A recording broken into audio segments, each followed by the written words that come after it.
Welcome to Higher Structure Seminar of Feza Gürsey Institute for Physics and Mathematics. Today our speaker is Redi Haderi from Bilkent University, and he will talk on a simplicial category for higher correspondences. So we thank him, and yeah, please, Ed. Okay, so thank you very much for the invitation, and it's an honor to be part of the seminar and to give a talk. So you asked me to say a few words about Grothendieck. Uh, we, so I mean, so if there is one thing, since it's his birthday, yeah, if it's one thing that comes to my mind when I think of Grothendieck, and it's not that I've read his works, etc., it's just through his constructions and his general ideas, we come to know him. Uh, is this sort of very, I can't find the term, but sort of like a childlike pleasure for love for mathematics. That's what. So it's a very like this way of doing mathematics like that and exploring mathematical structures like that. And no wonder he did category theory. uh, okay, so some of those, and by the way, category theory itself is young, at least as far as I've seen. Uh, and I believe there is lots of low-hanging fruit. I mean, and I consider, I mean, to the extent it's possible, uh, the results I've been able to obtain, some of them which I will present today, is that kind of low-hanging fruit, as you will see what I will speak about, which is like correspondences and the associated simplicial structures, some related ideas. That's pretty much elementary notions. I mean, you can say they nothing specifically spectacular, but what what I would like to emphasize. Okay, so uh, here is okay. So I prepared this quote. It's actually from Emily Real. Um, says that okay, Atiyah describes mathematics as the science of analogy, and in this vein, the purview of category theory is mathematical analogy. So I think, yeah, just gonna wanted to share this because this appeared throughout my research, my thesis. It will appear in this talk, this mathematical analogy. So briefly, what I will talk about, um, I will tell you a little about categories, perfunctors, and the double category they form. And I'm interested in presenting this result, which is a result about classifying functors over a category with diagrams from that category to a classifying object. So I will explain this equivalence of categories. And I'd like to be brief here. And then I will sort of aim and show you and try to convince you that an analogous of this situation, an analog of this situation for simplicial sets is possible. And I will prove this result, which I have shown here. And then talk about this inner vibration business with this with this ideas, and this will be towards the end, just for some application, but really this was the gist of the matter.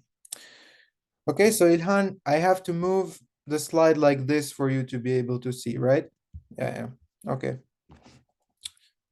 Okay, right. So main references. So this is a paper on double categories, which was written by Grandis and Pares. So they have a series of three, I think now it's 4 or 5, I don't know, papers. This is the first.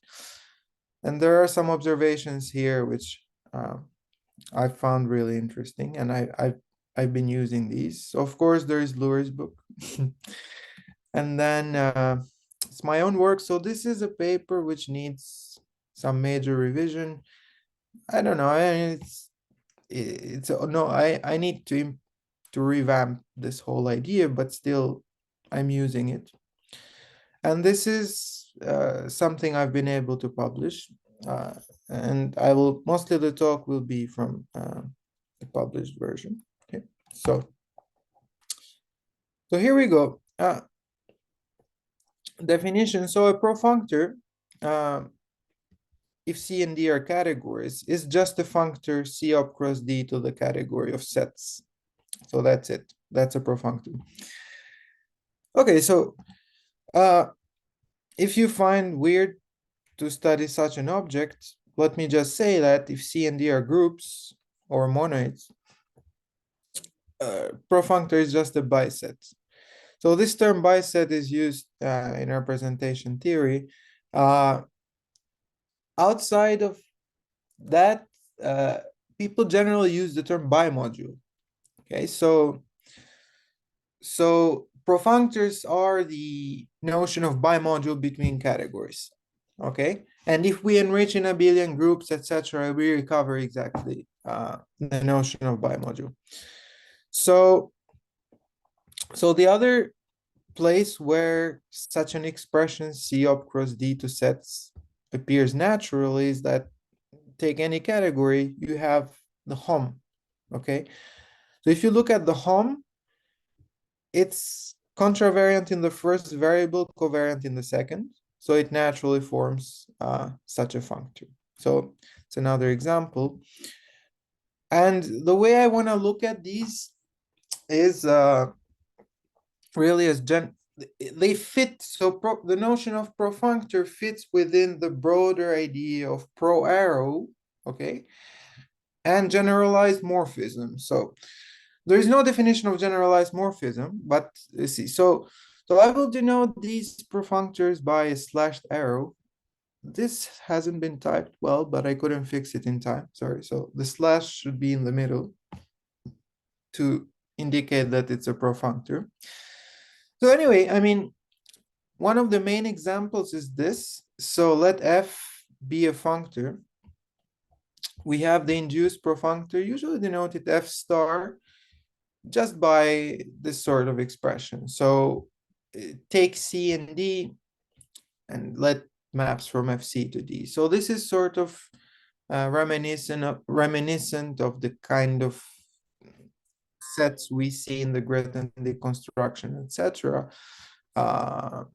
Yeah, but and for good reason. But anyway, so every functor gives a profunctor. That's what I wanted to highlight here. So this is like a profunctor is sort of a generalized functor. Okay. So and I want to show you something nice regarding this broad idea of profunctor, which is that, okay, so if we follow this vein and say C and D now are n categories, right? We would study pro-arrows between them to be like map C up cross D, and they would naturally hit the n category of n minus 1 categories. So this goes just by enrichment logic, right?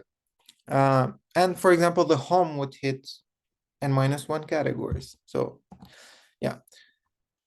So now apply this for n equals 0. So recall, I mean, it was observed by Baez and Dolan very early in their work that, okay, 0 categories are sets, but also minus 1 categories make sense. Okay, don't know if you're familiar with that, but that's the case. And they observed that the minus 1 categories are 2, and they interpreted them as truth values, so true and false. So there are 2 minus 1 categories, and this set with 2 elements is the 0 category, which is the set of minus 1 categories, right? And now, what is a profunctor between sets, a pro-arrow between sets following this kind of expression? it's a relation, okay? So we've been studying pro-arrows ever since we did abstract mathematics number 1 or whatever those courses are supposed to be. So relations are pro-arrows between sets in a very precise manner, which is unveiled by this hierarchy of n categories. I wanted to share this just for the sake of it, and since it's Grothendieck's birthday, okay. Right. So the other, so this is now where we get into the actual stuff, right? So there is an interpretation of profunctors which is combinatorial, and that's what I want to use, which is very interesting actually. So we have a profunctor from C to D. We can form a category like this. So take the objects, those of C and D, and basically let the morphisms in C be what they are, morphisms in D be what they are. And depict, so this profunctor will assign a set to the pair CD, right? So take the elements of that set, depict them as arrows, as I've done here. So this X I've depicted here is an element of UCD. So let the composition be given by the functoriality of U as a functor C op cross D to set, because the pair FG is a morphism in C op cross D, right? You can, so you can verify these, it's not difficult. So then, and no morphisms from objects of D to objects of C. And yeah, as I said, functoriality given like that.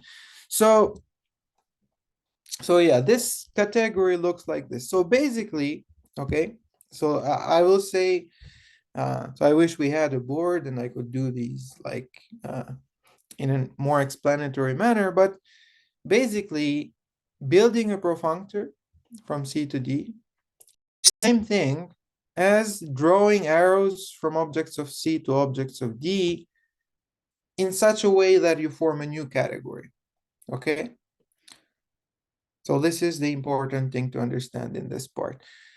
The way we formulate it, combinatorial, is this. Okay, so this is the key proposition. So a profunctor is the same thing as a category equipped with a map with a functor to delta 1. Delta 1 is the interval category, as I've written there. Okay, because okay, let me just go back a little to the picture. So only categories equipped with a map to delta 1 have this sort of shape, okay? Arrows pointing in one direction. So you have two fiber categories, and you have these morphisms here which map to the morphism in delta 1, and the whole C maps to 0, D maps to 1. So yeah. So it turns out that's all you need to describe a profunctor. You see, I mean, we went from bimodules and all that stuff, actions, you know, into talking about maps to delta 1, which is a pretty combinatorial notion. So for this, I will like to use the term correspondence, meaning that I'm thinking of functors or maps into delta 1, okay? And this straightforward generalizes to simplicial sets, okay? So we could define right now a correspondence between simplicial sets to be a simplicial set U equipped with a map to delta 1, right?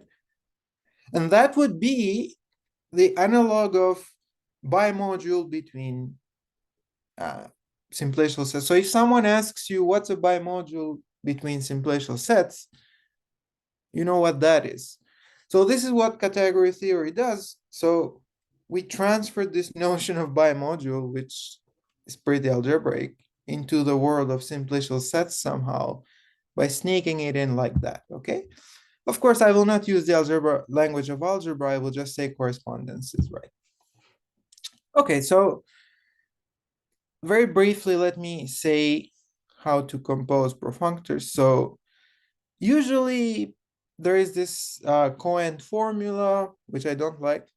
So this is the point where I refer you to McLean. You have to learn what a Cohen is and then verify that this makes sense and all that.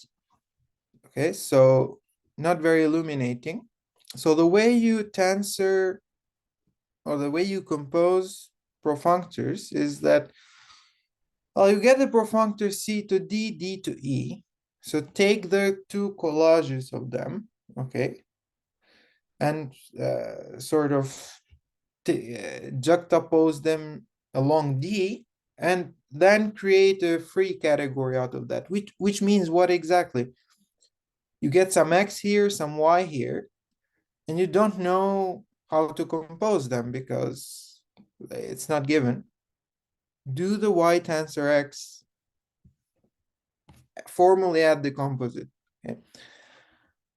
So what you get is like a collage from C to E, because you compose everything possibly composable with some relations coming from D, right? Because you're tensoring over D in the end.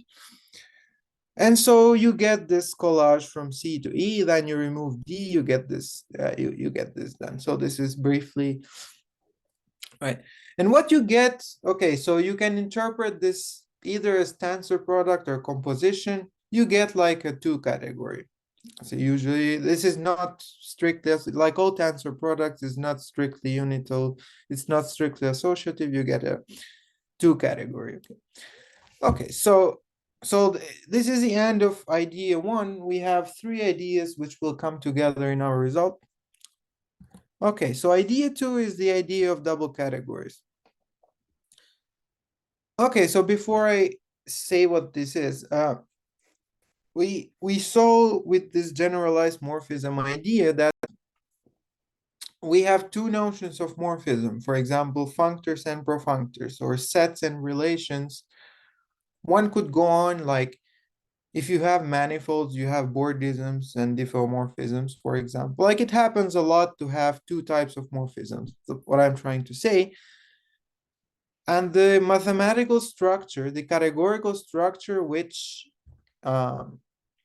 sort of takes care of organizing two types of morphisms, is called double category. Okay, so I'm not writing a formal definition because that would take, definitions in two category theory. They are long. But briefly, the double category has like objects, like the A, B, C, D I've written here. And it has two types of morphisms we call vertical and horizontal. So we have vertical morphisms like F and G, horizontal morphisms like U and V, and then two cells like this alpha I've depicted here, square shaped, okay? So you can compose vertically or horizontally, etc. So the thing is, you cannot compose vertical and horizontal morphisms with each other, but within their own type. Okay, so that's the kind of structure double categories. Okay, anyway, I mean, it satisfies laws similar to two category theory. So that's the thing to be kept in mind. It's like a generalized two category, to be honest. Okay, that's what it is. Okay, so in that paper I was referring to, they realized, well, there is a double category of functors, profunctors, and categories. So what's really, I mean, right? So the vertical stuff will be functors, like the F and G I've drawn here. So A, B, C, D are categories, and U and V are profunctors. So a cell can be depicted in two equivalent ways. Like it's like a generalized natural transformation, right? So it's a family of maps from UAB to VFAGB. Or if you want to think about in terms of the picture we had before, like the collages, so it takes alpha is a map from collage U to collage V such that it respects F and G. So restricted to A, it's F, restricted to B, is G. So that's the kind of, so these are the cells in this double category. And I mean, in this talk, we're not going to study this double category, but this double category is, I mean, in some sense, the most important double category in circulation. It's like the paradigmatic double cat. So basically, big chunks of category theory can be understood in this double category. And most importantly, like, for example, the weighted limits and colimits and things like that, all can be phrased here. But we're not going to talk about that. I'm just saying this is pretty important. And enriched versions of this as well, right? Okay, so that's idea number 2. So idea number 3, again, so let's just look at this idea of fibers, right? So just let f x to a be a function of sets. So let's look at its fibers, which are just preimages of elements of A. So going from F to the collection of fibers produces a functor, which we will denote by chi here. So take a function on A, and what you get is an index and a collection of sets indexed by A, right? Okay, so observe that if I know these fibers, I know the function.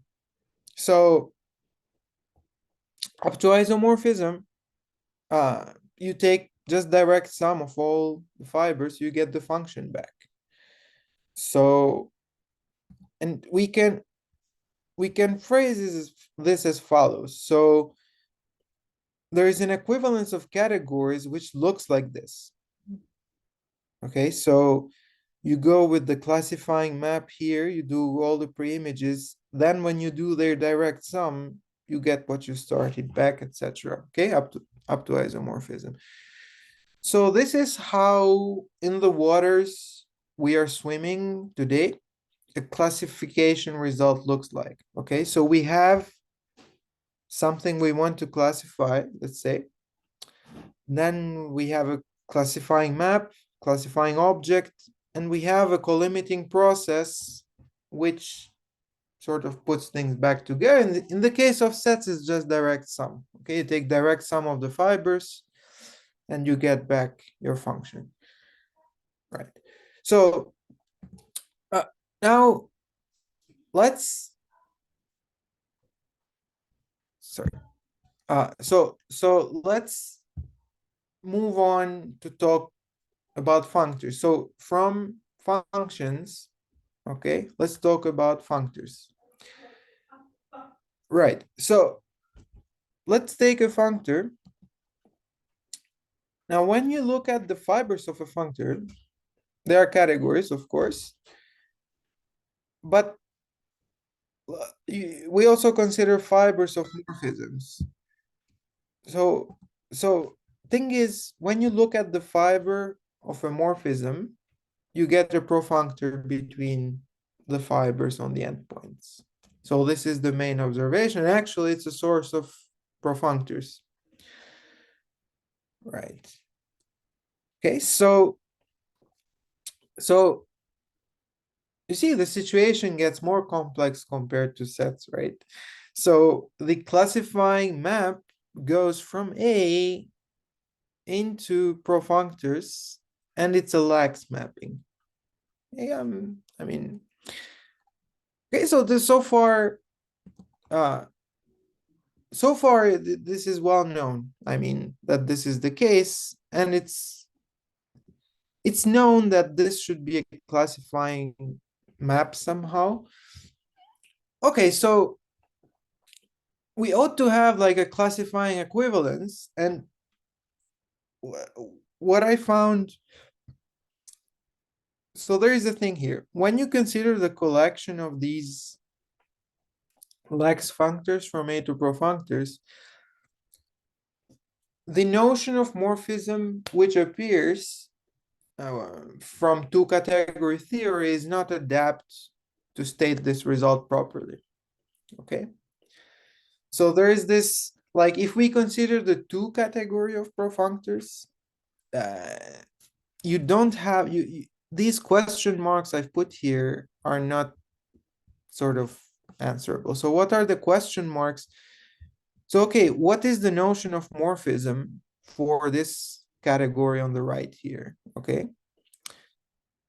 And what is the collimating process which recovers, okay, give me a diagram here. I somehow need to get back a category, okay? This should be a collimating process. So because you're putting things together. Okay, so double category theory is the only sort of theory which is equipped to answer this. Okay, so very quickly, I want to just emphasize. So take a double category. So if you take like horizontal diagrams, like I've shown here, okay, so then a notion of transformation which appears is that of vertical transformation. Okay, and this is natural because just pictorially, okay, so consider like this bit of diagram in F and this bit of diagram in G. So how do we think of transformations? They have components, okay, and some squares should commute, etc. But now the diagrams are in the horizontal part. I can choose the components to be in the vertical part. And I can let these squares be cells. Okay? Like this notion of transformation appears from the structure of the double category, is not present in, well, category theory, of course, but it's not also present in two category theory, because here we have two types of morphism. I can let the components be two cells. Quite conveniently square shaped, which is how we do natural transformations, okay? So this is just there, and then the study of double colimits, well, if you have transformations, well, you can do transformations to a point to the constant diagram, which satisfies some universal property. Okay, so we will not go into details about this, but it's just there. Okay. So therefore, we can state a proper theorem having these double categorical notions. Okay, and this is the theorem which I'm presenting now. So we have an equivalence of categories from the sliced category over fixed category A. So this is now, we know what the objects are, these lax functors. Morphisms are vertical transformations because I'm thinking of double categories here. And moreover, this collimating process is the one defined by Grandis and Paré in their paper. It's called double colimit. Again, specific to double categories, okay? So the moral here is that, okay, it was known that functors are classified by diagrams of profunctor, right? So this was a known idea since Benabo defined profunctors. So people attribute this to him, although the papers are nowhere to be found. Right? But properly stating this theorem and properly understanding this as a classification result requires double category theory. So that's the whole point of stating this theorem, actually. Okay. So it's natural to ask at this point, can we take this as a principle, okay, this known thing as a principle, and make it work in the context of simplicial sets, infinity categories, etc. Okay. And this, okay, so let me repeat. The theorem is more of a principle. Okay.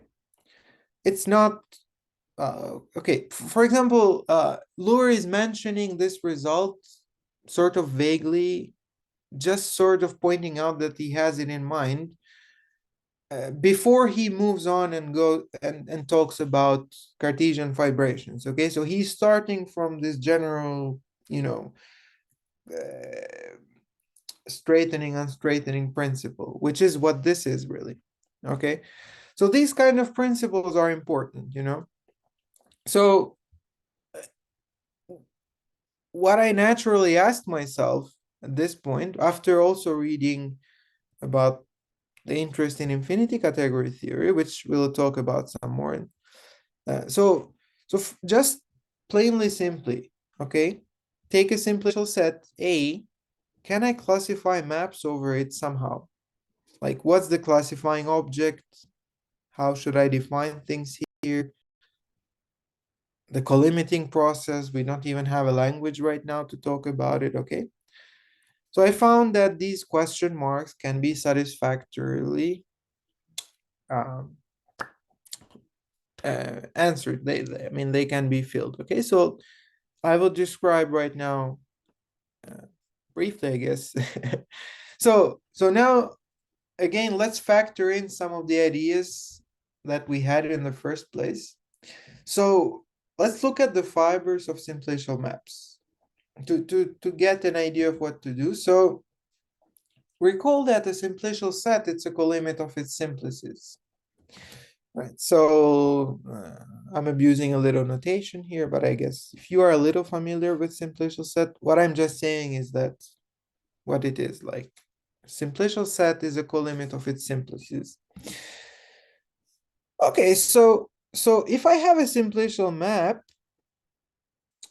by common sense, I should look at fibers over all simplices, not just vertices or one simplices, right? So what's a fiber? Well, this pullback. So take an n-simplex A and A, do this pullback, I'm denoting this fiber XA, right? Okay, so, and well, I could recover again X as a colimit of the fibers as prescribed by the simplicial structure of A.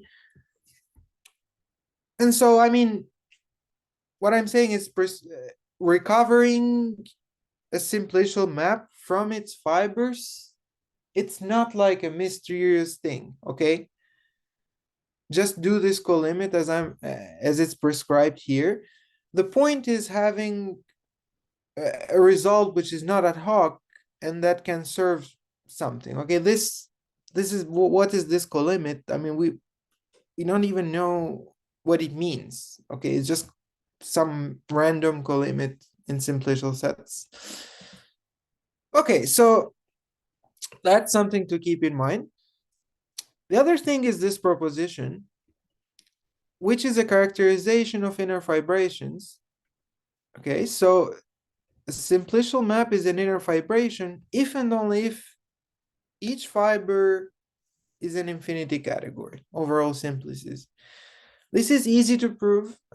It's a very easy exercise.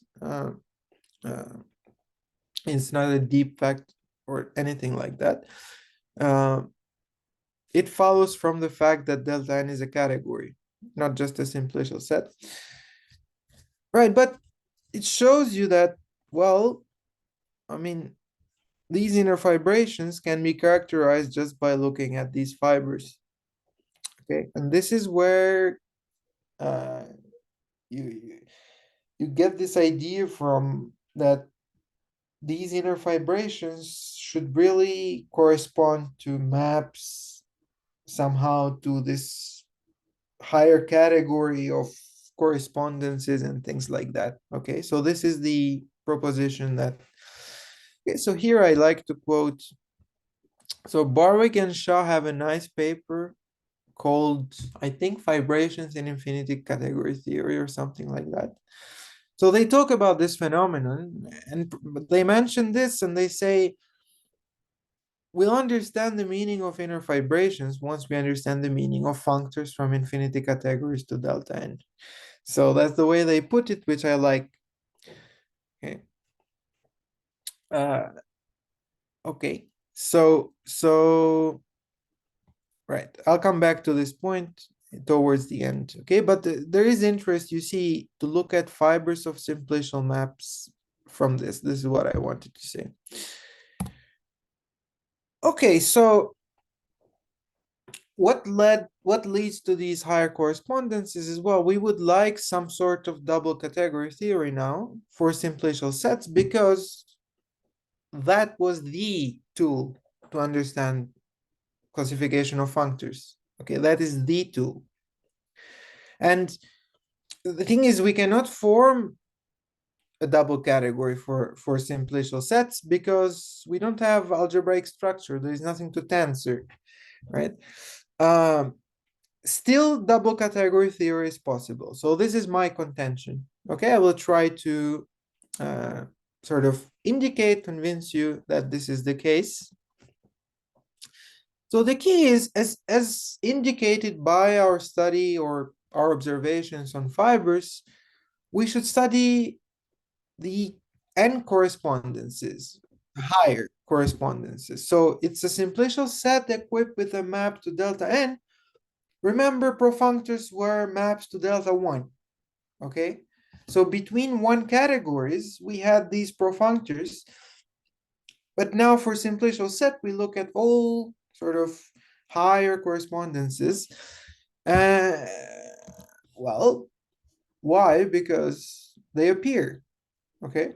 They're just there. And so I've drawn a little picture here just to show there is this collage spirit of understanding what the correspondence is. I mean, this is a two correspondence I've drawn here, and we can think of it to be formed as by, you take some simplicial sets, which are the vertices, okay, x0, x1, x2, and you form a correspondence by adding simplices in the increasing direction.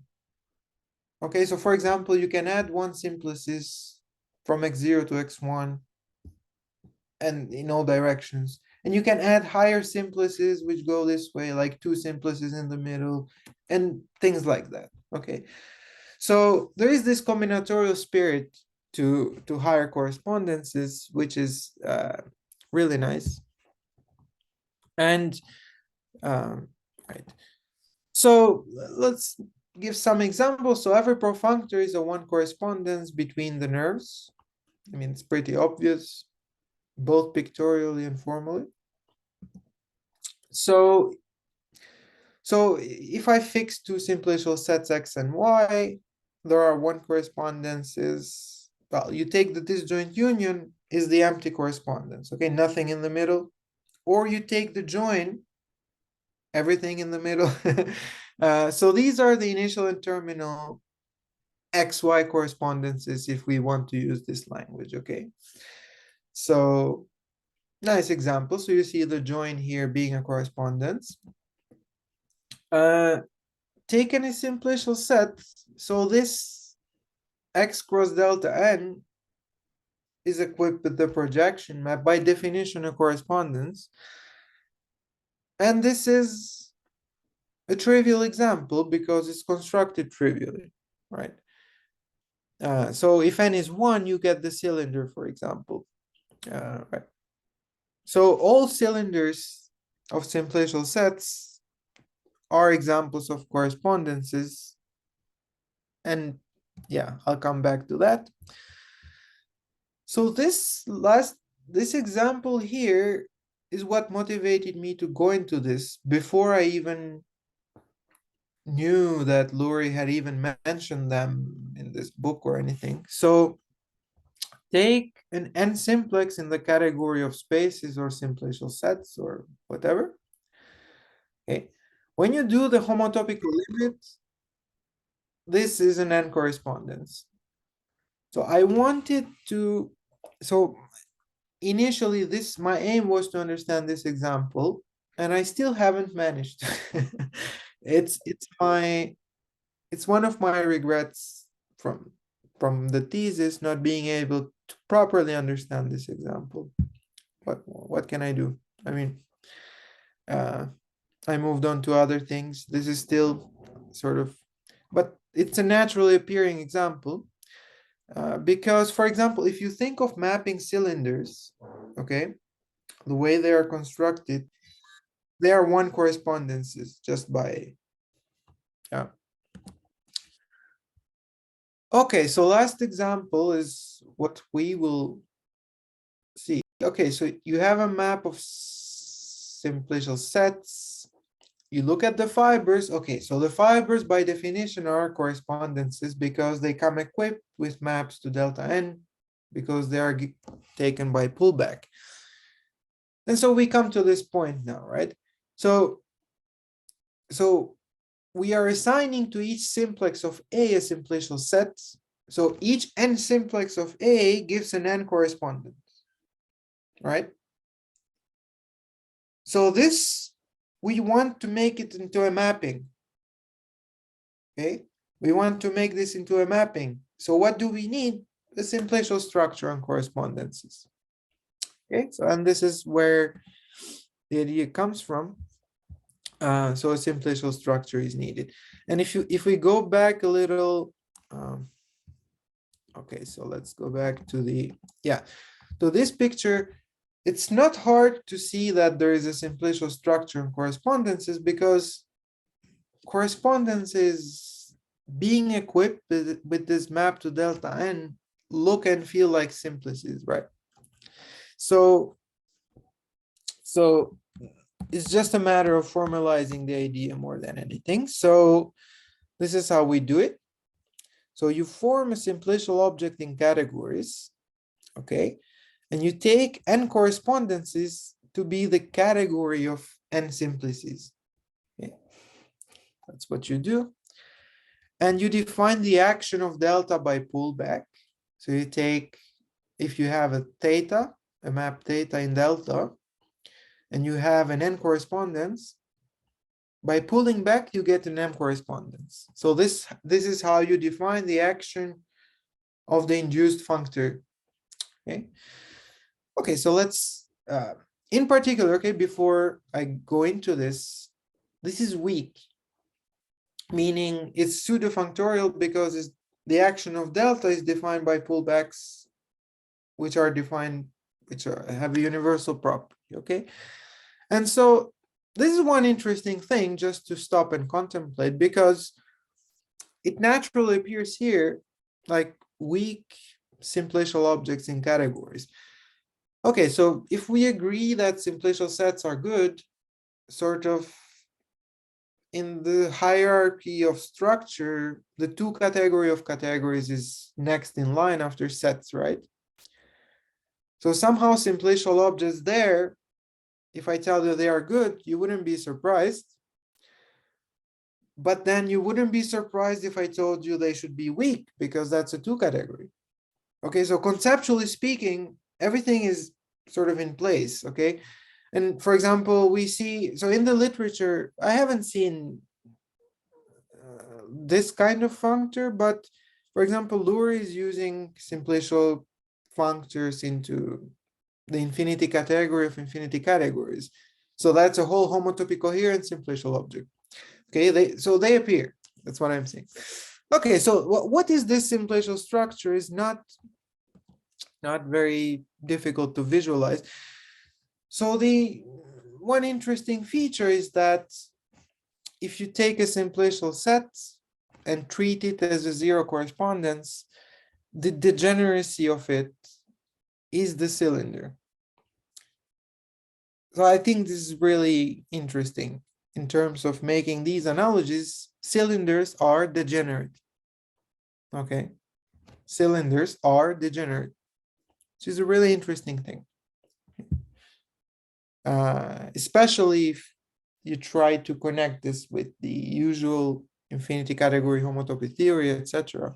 Okay, so the other example, well, for the faces, if you go back I'm not gonna slide back that much, but we have this correspondence. We have just remove a vertex and whatever there is left.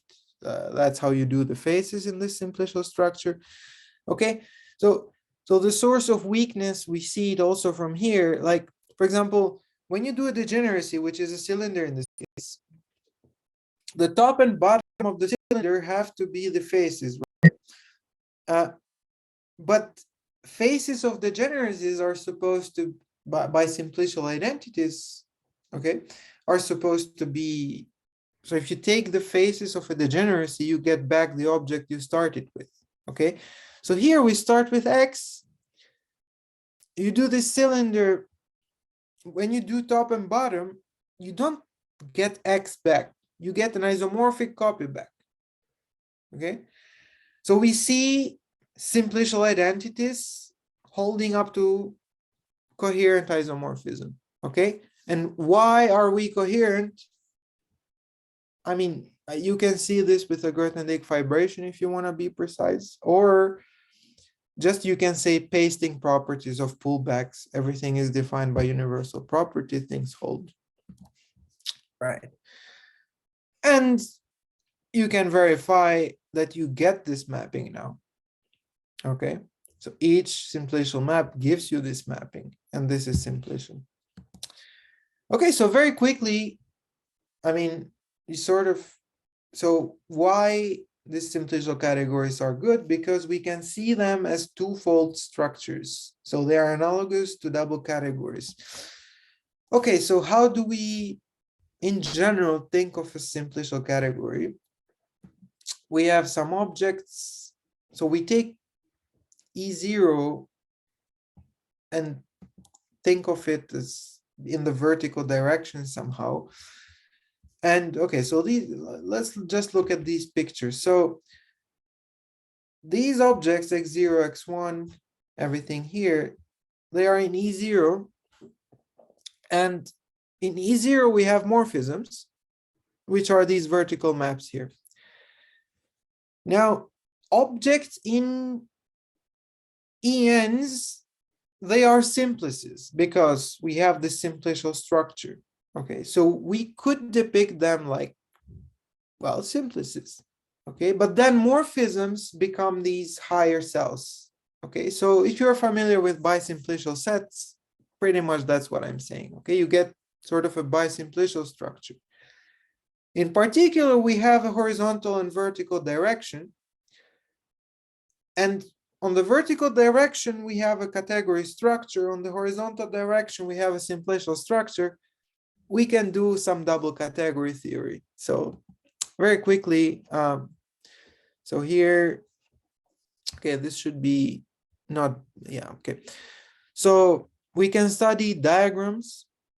So by two category theory, we get these, you know, internal two categories and things like that, sort of by, just by the theory, really. And so we can study functors from a simplicial set to E. E is an abstract simplicial category at this point. And Yoneda's lemma for two categories tells us that we can classify the categories En by what we would call horizontal diagrams from delta n, okay? And then we can look at the double colimits of these and call them, so cotabulator is a term from double category theory, which I've adopted for simplicial categories. And the theorem really says that if you compute double colimits of simplices and you arrange them according to the simplicial structure of the indexing simplicial set, you get the double colimit, which is not surprising at all. It's analogous to a theorem which existed for double categories. I've just proved this this is not in the paper I referenced. In that paper, I follow a different route to do my proofs, but this is what I did in the thesis, which is much smarter. Then again, if you want to publish fast because you want to graduate, you don't have time to be elegant. Okay, so yeah, so let's now state what we wanted. So if you take an n correspondence in this simplicial structure, the double colimit, well, just recovers this x, which is exactly what we expect. Okay, again, this is easy to prove at this point. So one corollary is that this is co-complete under double colimits because these things exist, and simplicial sets themselves are co-complete, which is the zero part of the simplicial structure. Okay, so, and finally, here we are. So we have, you see, we have a language to state this result now. Okay, this result is elementary. It's not something, you know, if you look at the proofs and how the setup is, the simplicial structure itself is just there. Okay, I didn't do anything. It's just a matter of interpretation. So you see, now this is a simplicial category. This is a simplicial set, which we can consider as a simplicial category. We have an internal category by two category theory, just by the theory. We're not doing anything, okay? So we have a double colimit straightforward from double category theory. It turns out this is an equivalence of categories, okay? So, right, so just a little bit on this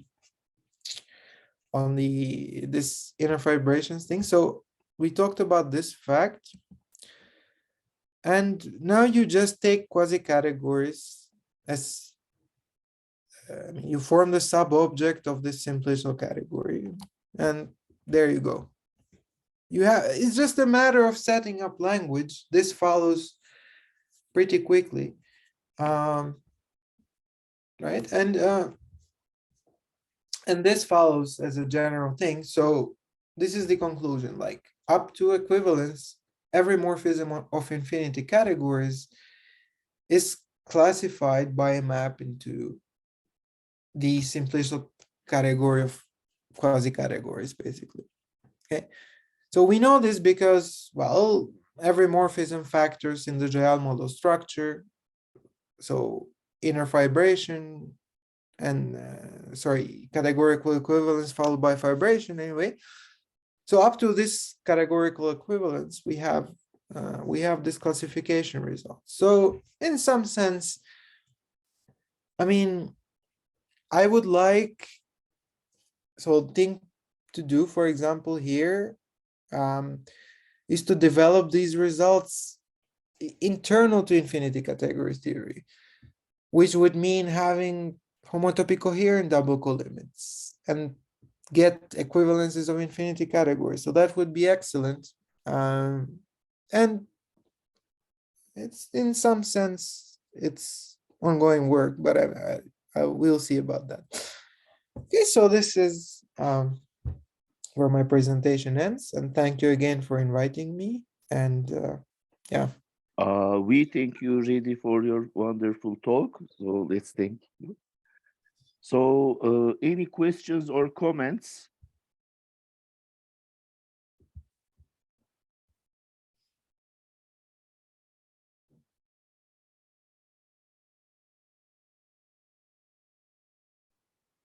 So maybe I will ask one thing.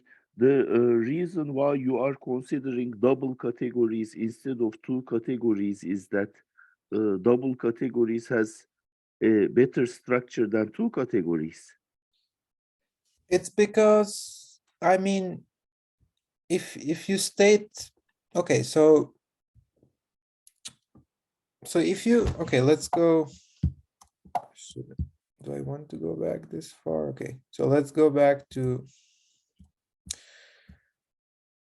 yeah, so look at this statement, okay? So if you consider here just the two category of perfunctors, right? You look at diagrams in that. So what's the notion of morphism between diagrams? Transformations between, you know, two category ones. There are too many of them. You won't get an equivalence of categories. And you have to specify that the image of this goes into transformations whose components are of the form f star induced by functors. Why do that? Why? I mean, why do that? Instead, you look at this as a double category, and you look at the components being functors, which makes sense in double categories, because that's what you have, you know? And then, what's the co-limiting process to go back? This is also important, you know, if you want to understand the result properly. And this double co-limit, again, it's not something that appears in two-category theory. Like, you cannot, I mean, you can do various co-limits there, but none of them will get you this. So there are two parts, okay? So the transformations here and the double co-limit here. So yeah. Yeah. Any more questions or comments?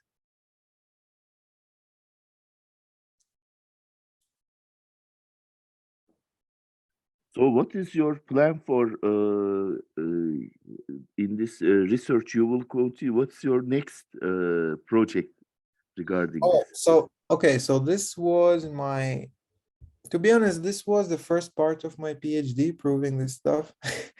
Then it was publishing, getting the proofs tight, and that stuff. So now I'm doing operas.